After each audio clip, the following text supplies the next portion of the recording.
One. What's going on, family? What's going on? What's going down? What's shaking? Welcome to another episode of Nonfiction with Jonathan Soul.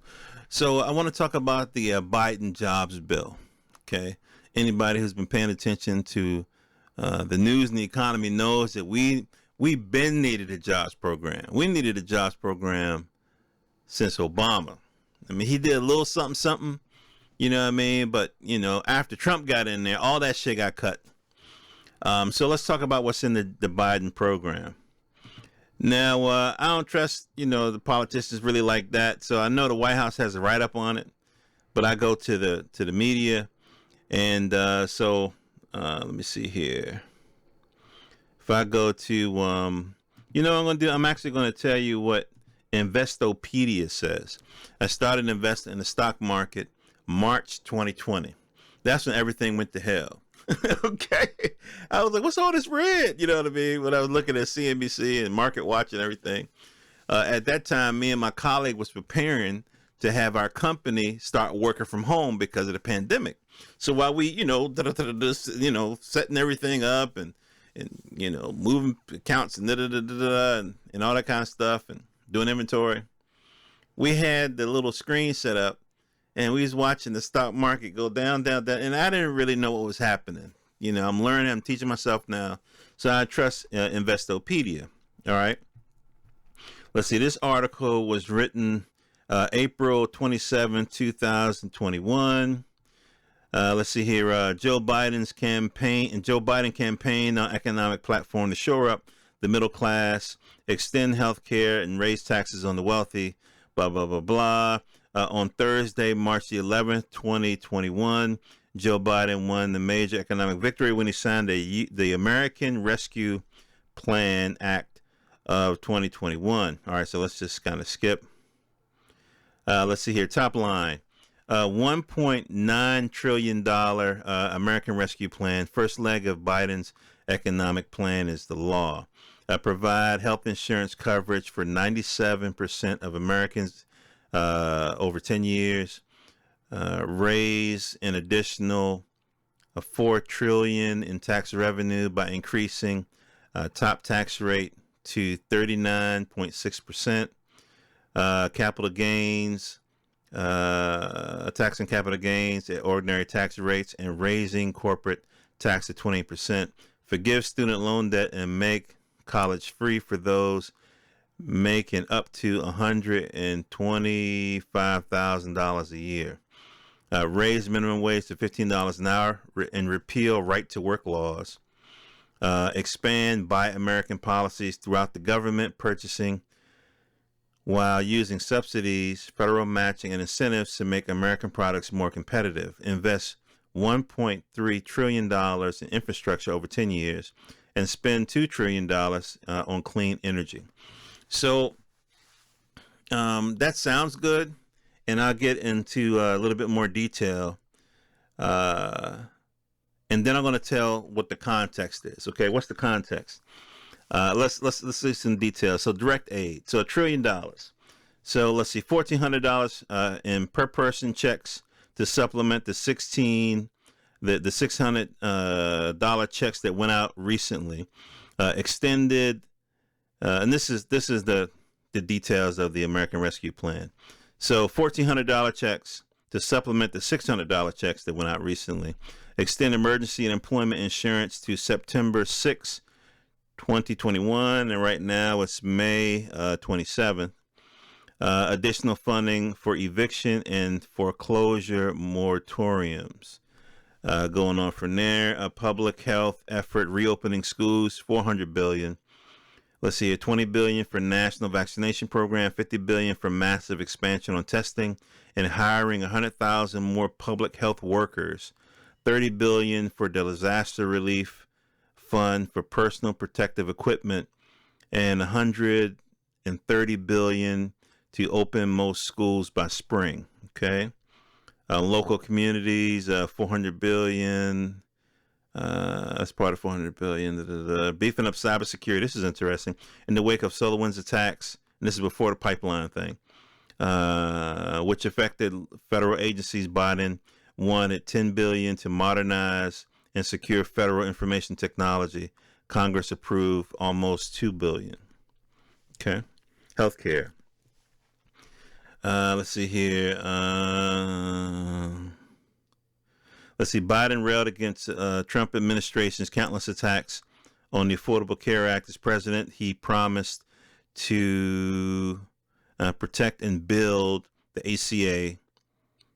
Although he wants to ensure health care as a right, not a privilege, he does not support Medicare for all or eliminating private health insurance because that would mean getting rid of Obamacare and starting over on political negotiations. Okay. And most Americans get their insurance, their health insurance through the job. All right. Let's see your taxes. All right. So that's some of the details of what's in the plan. Okay. What's the context? What context are we in? I've been tracking this off and on since I think maybe 2017. Here's an article in The Guardian that I'm about to bring up. All right, this article was written 2017 December. Living in Cars, Working for Amazon, Meet America's New Nomads by Jessica Bruder. So Jessica Bruder wrote this book called Nomad Land, Surviving America in the 21st Century. So there are thousands of people who, a lot of retirees, some people who are just older and fell out of the job market. They can't afford a regular house anymore. They can't afford mortgage. They can't afford rent. And so, but they do have a vehicle. And so what they've done is they've, sold a lot of their stuff. And now they're living out of their car. And the people in the article are migrant workers for Amazon. When I say migrant workers, meaning that these jobs are seasonal. They drive to a warehouse, aka an Amazon fulfillment center, and then they work, the season. Many times these shifts are 10 hours. They might be making $12 an hour, maybe not, plus overtime. And a lot of these people are in their 60s and 70s. The article even mentioned that sometimes because of the massive walking, you could walk 15 miles on a shift. Some of these people are saying that they expect to work until they're in their 80s. And you might think, oh, this is hyperbole, this is hype.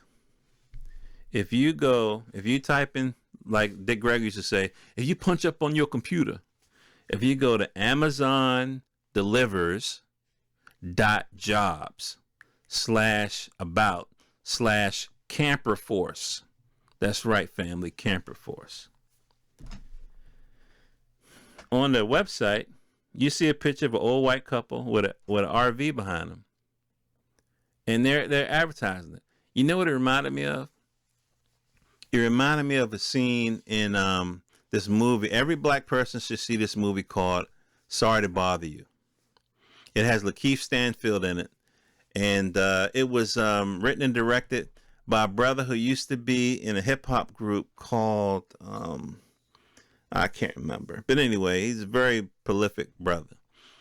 And anyway, it was a scene where these people are working for this corporation, but the corporation provides food, clothing, and shelter. And they sleep 4 to a room on bunk beds. And it was like a wife, husband and wife was in there. And they did like a commercial saying how wonderful it is not to have to worry about, all of the, bill paying and everything like that. They just work for the company and the company takes care of them. And when I see this page, it's kind of surreal. So in researching for this little podcast episode, I went to HUD.gov.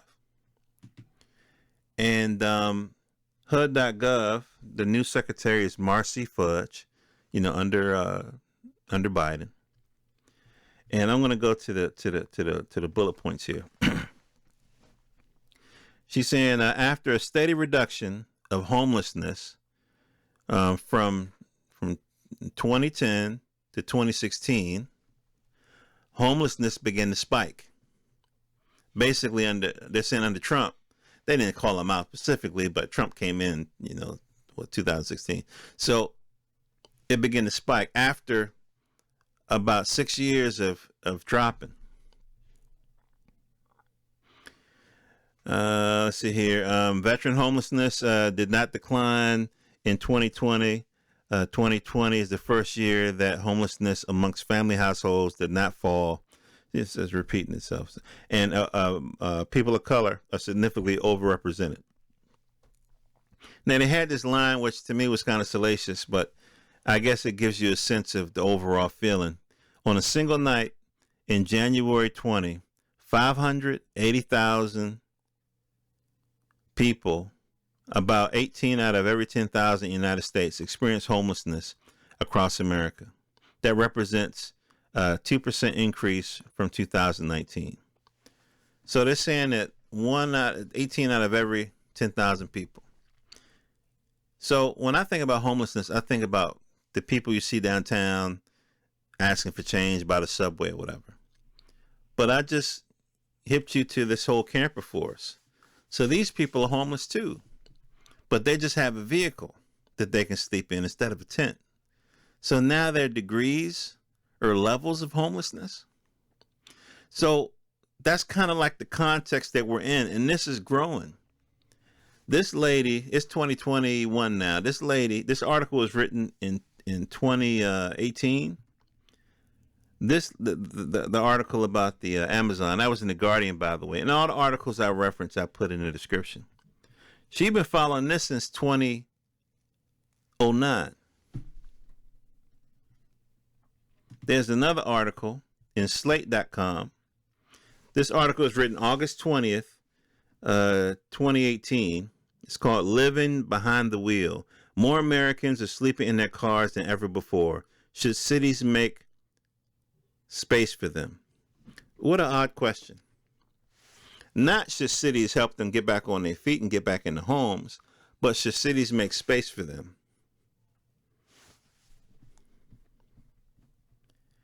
Each night at 6 p.m., and this is coming from the article, San Diego's New Life Assembly Church opens its parking lot to dozens of people who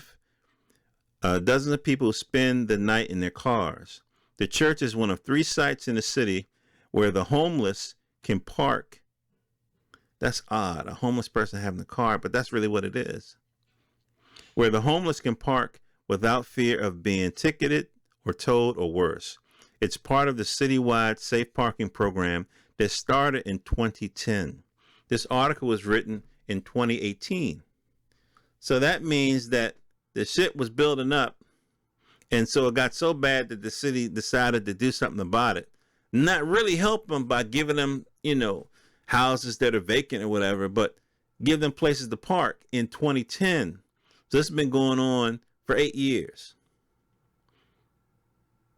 It's 2021, and we've since had the pandemic. It's part of the citywide safe parking program that started in 2010 to confront the increasing visible face of the state's homeless pandemic. Californians sleeping in their cars. That's California. What's going on in Michigan and Wisconsin and Maryland and Florida and Texas? What's going on in these states? So that's the context that this jobs bill comes in. So hopefully, Congress will pass it, and hopefully it will create the kind of jobs that Biden is anticipating, because we didn't get shit from Trump. There was no jobs program with Trump. There was no health care bill with Trump. Now, some ideologues and Trump cultists will say, "Oh yeah, you did." Come on. They was bitching about it the whole during Obama was passing the ACA. They never presented shit because they don't give a fuck. They don't give a fuck. And the Democrats only give half of a fuck. They only want to pass just enough to get you to vote, to get your vote for next time. So what can we do? All right, because at the end of the day, the onus is on us, right? What can we do? Okay, so here are some of the jobs that are in demand. All right, let me see here. Let's go to CNBC again. One more again. Okay, now this is according to LinkedIn. This is an article from CNBC written January 12th, 2021. Hiring for these jobs is on the rise in 2021, according to LinkedIn. Now you can probably guess. I want you. Let's take a little quick internet quiz. What industries do you think is popping right now? Just give me three. Ready, go. What's your first one? You think? Okay. Industries. What's your second one? Okay. What's your third? Yeah, I don't know either. Okay. So my first guess would be medical related. My second guess would be IT. And my third request would be I have no idea, kind of a thing. Right. So let's talk about it. Let's see here. What was yours? You know I can't hear you. I put it in the comments. All right. So here's the first one, and I actually read comments. All right. The first line: e-commerce workers. Okay. So this is coming from CNBC.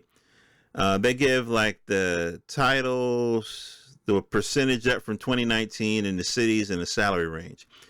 Personal shopper, fulfillment specialist, delivery driver. Okay, so we know that. I keep telling this story. I bought these earbuds. I bought them on a Thursday night around 9 o'clock. They arrived the next day, Friday morning at 7 a.m. 7 a.m. So, what? What? I mean, that's Prime on steroids, ain't it? So that means that they got a fulfillment center like across the street. You know what I mean? So what's happening is Amazon. So a lot of the stores and the malls have been closing. Amazon has been approaching these companies that own the malls and say, "Yo, let me take that store that used to be occupied by Kmart or Woolworths or whatever." You know what I mean? Montgomery Ward, and let me make this a fulfillment center. So they'll take stuff that people buy on the daily, like earbuds or something, you know what I mean? And they'll put it there. So when I order, it's already close to my zip code, as opposed to having to be shipped from another state over. You follow me? So that's what's going on. So these jobs in demand, but that's a hard hustle right there. One of my kids told me that she had a friend who was a Amazon delivery person. And they had like 100 stops per shift. I'm like, God damn, how is that possible? Anyway, loan and mortgage experts is something that's in demand. They're saying up 60% from 2019. Let's see, New York City, Dallas, Chicago, they're saying. Let's see, healthcare support staff, intake specialist, healthcare coach, pharmacy technician, up 34%. From 2019, New York City, Boston, Chicago are where these jobs are in the most demand. Now, notice how many jobs I call are something that you can do remote or something that you have to do at the job site. Business development, sales professionals, sales consultants, sales operation assistant, strategic advisor, New York City, Denver, Atlanta. And the salaries, I don't like to quote them because they might be deceptive, because a salesman in DC is going to be different from a salesman in Atlanta, different from Houston, different from Oakland, different from Philly. You follow me? Different from Flint. You follow me what I'm saying? All right. Let's see. Digital marketing professionals, growth hacker, social media manager, search engine optimization specialist, New York City, San Fran, Los Angeles. Nurses. Now that's something that seems to be recession proof, is medical professionals, because when the pandemic hit, it was a medical emergency. So of course they needed more nurses. And I don't think they had enough nurses. I don't think they had enough doctors, because of course they had to be careful and protect themselves and their families. And folk would get sick and get tired and burnt out. And so, let's see, school nurse, certified nursing assistant, nursing manager, education professionals, youth worker, teaching assistant. See, all these assistant type stuff. So they don't want the full blown teacher, which is interesting. When the last time have y'all noticed that you can go into the medical professional and see a practitioner and not the doctor sometimes? You know, you'll see the intake person, and then you'll see the practitioner, and then you might see the doctor for a couple of seconds. You know what I mean? I think that's interesting. Digital content creators, podcaster, blogger, YouTuber. Okay, New York City, Chicago, Atlanta. That's interesting. Now, why would they? That's odd that they would call out a city on that. So what are you doing? Shooting on location or something? Or maybe that's where the companies are? I don't know. Interesting. Life coach. Okay, whatever. Specialized engineers, game developers, software engineer, specialist, customer engineer. Customer engineer, I think, is the people that work on the graphics that you interact with, the buttons and how things is placed and how you navigate to the site. I think that's what that is. Mental health specialist, behavioral therapist, mental health technician, psychotherapist. User experience professionals. Okay, that's what that is. What I just said. User experience design specialist, product design consultant, user interface. That's the button people and all kind of stuff. Data scientist. So artificial intelligence engineer. So the more technical the job is in terms of computer base, the more likelihood that you can work from home. I've been working from home for about a year. Like I told you, when in March we were preparing for our team to go home because of the pandemic. You know, our little IT team was kind of, and we already had things in place. We just had to, move some things around or whatever to get people ready to go and, make sure they had laptops and da da da da. But the point is, because of this career profession, I was able to do that. And so I think that, if you're one of the folks that's out there that's considering changing their career, or if you're younger and you're trying to figure it out, I would definitely say something that would allow you to work remotely.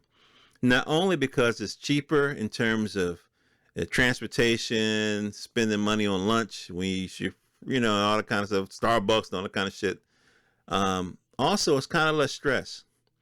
I don't have it anymore, but I used to, when I first came home from the office, like to work from home, I cleaned out my desk, and then my desk always had like 5-hour energy, all the kind of things, because I would need it, and everything. Because when I finally make it to work after my commute, because I had to walk to the metro, catch the train, walk to the job, it kind of took a lot out of you because, it wasn't the commute so much. It was, to be honest with you, the poverty, the homelessness that I would see. It would break my fucking soul.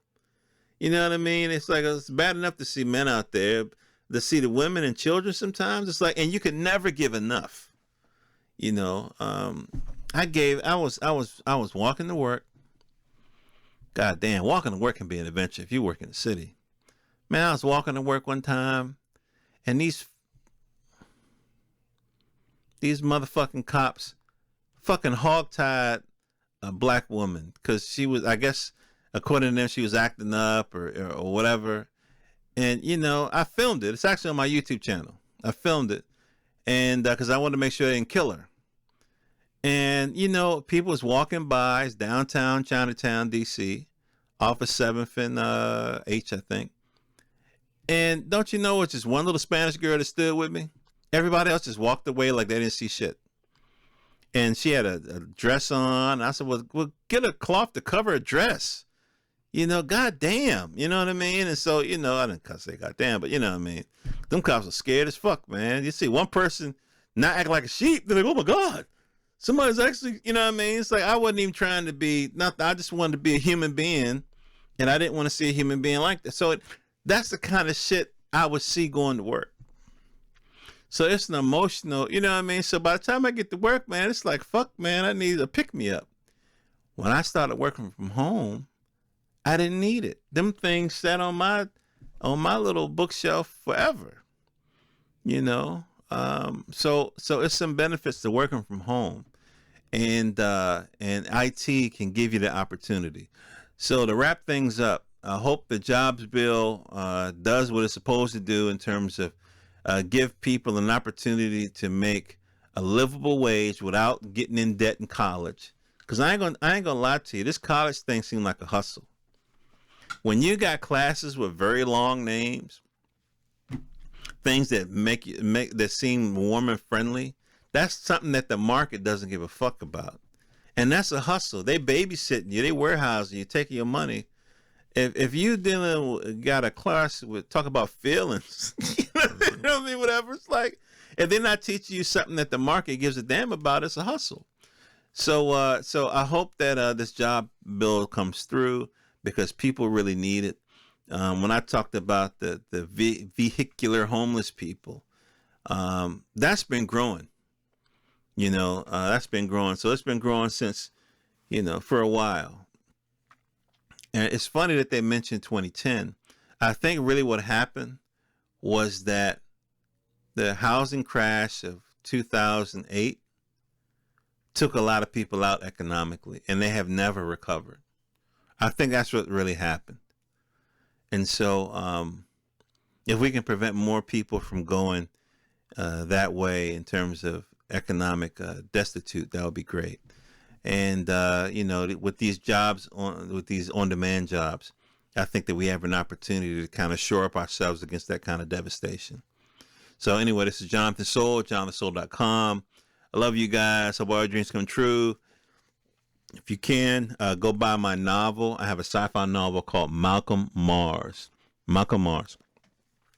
Three brothers who are engineers. They built a homemade starship and they took their families to Mars and built out a little village. And they're kind of getting things together, building a little society. But they got a brother who was part of their number who's still back on Earth. And he kind of got left behind. And he's traveling through Palestine.